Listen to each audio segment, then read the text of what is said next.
Em Jacobina, 2.708 pessoas já foram vacinadas. Peraí, mas não são pessoas? Pessoas não está no feminino? Por que o número está no masculino? 2.708 pessoas. Olá, meus amores, eu sou Líris, professora de língua portuguesa, e na aula de hoje nós vamos aprender um pouco sobre leitura de numerais. Em tudo na nossa vida, para todo lado que a gente olha, tem números, tem algarismos. E muitas vezes nós precisamos ler estes números, inclusive ler em público. Então não fica nada legal a gente fazer a leitura desses números de forma errada. Muitas pessoas, por falta de conhecimento, talvez, têm dificuldades para ler numerais. E se esses números forem números grandes, então é que a coisa fica feia. Antes da gente partir para essa parte de leitura propriamente dita, vamos entender o que são os numerais, como eles se classificam. Os numerais indicam a quantidade exata dos seres e a posição destes seres numa série. Série aí não é série escolar, é série uma sequência. Os numerais eles se classificam em cardinais, ordinais, multiplicativos e fracionários.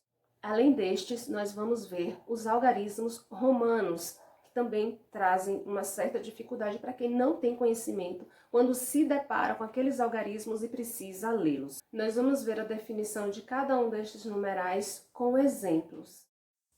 O primeiro exemplo que eu trago para vocês é sobre os numerais cardinais. São aqueles numerais que indicam quantidade determinada. Eu trouxe aqui o boletim epidemiológico da minha cidade, onde traz os números acerca da Covid. Quando vamos ler números cardinais, precisamos fazer a concordância correta entre masculino e feminino. Como assim, pró? Exemplo, nós temos no primeiro ponto aí casos confirmados. Casos confirmados é uma expressão no masculino, então nós vamos ler 4.581. Se a expressão fosse pessoas curadas, seria 4.581 pessoas. Ou seja, os números cardinais devem ser lidos fazendo a concordância entre a expressão e o numeral. Um outro exemplo é o vacinômetro, também aqui da minha cidade, onde consta o número de doses que já foram aplicadas. Então, a gente lê 2.708 doses, já que doses está no feminino. O exemplo agora é sobre números ordinais. Eu trago aqui o ranking da educação e o Brasil é o 56º país neste ranking e essa informação é de 2020. Como eu quero indicar a posição do país numa sequência ou numa série, dentre outros, então eu tenho que usar o número ordinal para indicar em que ordem ele está. Trago ainda um exemplo sobre numerais ordinais. Na marcha da imunização, o Brasil está em 5º lugar, dentre países que estão vacinando o mundo afora. Mas ainda aproveitando este exemplo e voltando ali para os numerais cardinais, observe como fica a leitura do número de doses de vacinas já aplicadas pelos Estados Unidos. É um numeral grande. 1.318.480 doses. E ele fica no feminino porque doses é uma palavra que está no feminino. Agora eu trago exemplo para vocês de numerais fracionários. Eles indicam partes iguais em que se subdivide um todo, ou seja, a gente vê muito em receitas, onde tem a quantidade dividida ali em frações.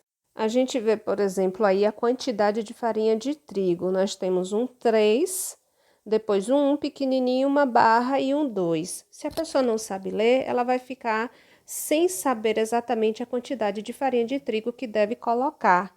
E neste caso é 3,5 xícaras.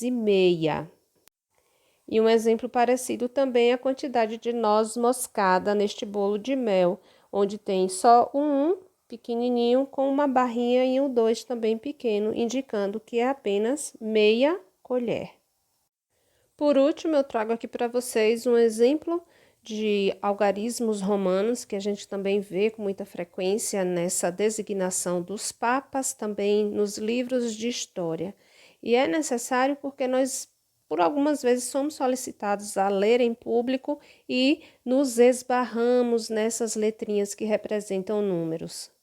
Neste caso aqui, a gente lê Bento XVI como o número cardinal. A gente vai ver quais são as regrinhas, né? Porque, por exemplo, a gente tinha um outro papa que era Bento II. Então, por que que um lê cardinal, outro lê de forma ordinal? A gente vai aprender tudo isso nos próximos vídeos.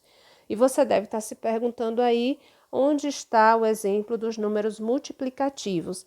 Esses números a gente vai ver mais na escrita, né? Dobro, triplo, quádruplo. É só ficar ligado nos próximos vídeos. O vídeo de hoje foi para trazer uma noção geral sobre os numerais, suas classificações e suas definições.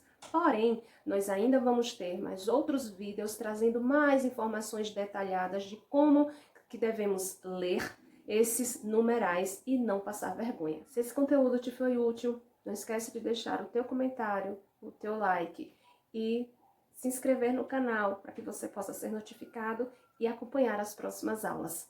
Um grande cheiro e até a próxima!